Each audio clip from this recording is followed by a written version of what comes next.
Okay, I'm back. In this video, the ESC brake is on, as I showed you in the last video, for the power pod for the Flite Test swappable FT Flyer. And so what we want to do is turn the brake off. Now there's probably some way to do this other than using the programming card, but the programming card is so simple, it's so much easier. So I always, when I use a line of ESCs, I always buy the programming card. So this is what the programming card looks like. Okay, and these little jumper pins here are set at the default right now.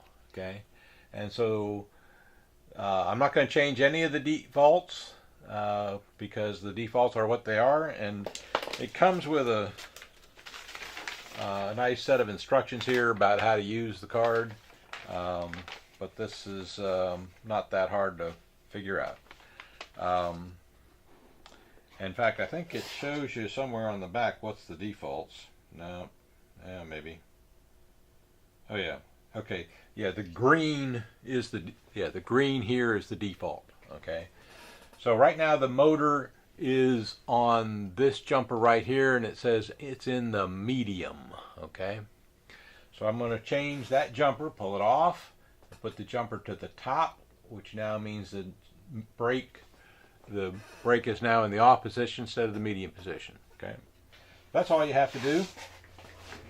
And then to actually program it, you take the wire from the ESC that you normally would plug into the receiver, which is sitting over there, and you plug it into the top line there, noting the color codes at the top with the red in the middle, the brown on the bottom, and the impulse, which is sort of a yellowish kind of color, is at the top. So most importantly, the brown is the ground wire, the red is the hot wire, and the other top one is the impulse wire.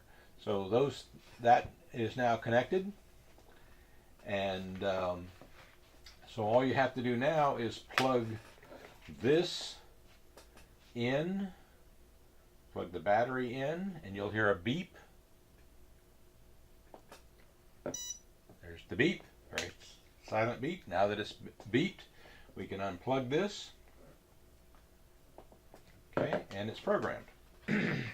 So now that it's programmed, I'm going to move that jumper back to the default position just in case I ever want to change something else. I know it's in the default position. So now that that's done, let's test and see if the brake works. I hope it does. So I'm going to plug the this JR connector back into the receiver in the throttle channel.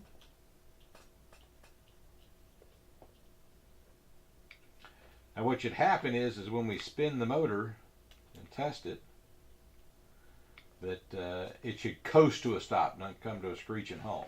Okay, we'll turn the radio on.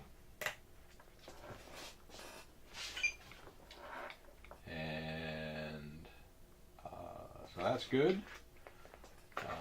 We've got still our little blue piece of tape on the motor. And we will plug this in, plug the battery into the ESC. Okay, we got a couple of tones. Notice it had two tones. That tells me one thing, that the motor is off. Motor brake is off. So now I'm going to just, okay, everything's connected. The servos are wiggling around. I'm going to turn the throttle cut, to normal mode, which is throttle is no longer cut. Now if I turn this on,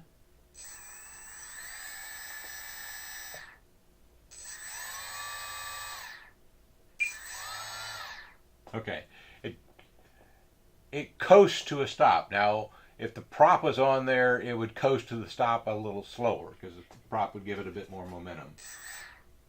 But it's the brake is now off, and for this kind of airplane, I like the brake off so that the prop is continuing to turn and doesn't come to a screeching halt and slow the airplane down too much while you're trying to land. That's the only reason. It's a personal preference. You don't have to do this. but I like it that way.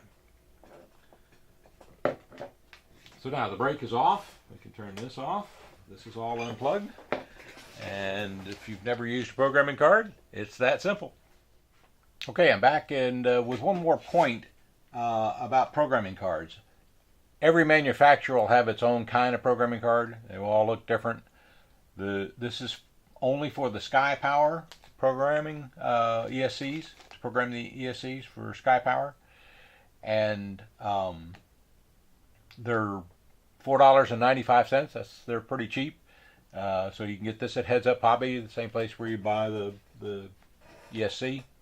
And I find them always useful when I buy more than one ESC of any particular brand. Again, thank you for watching. Stay tuned for the next video.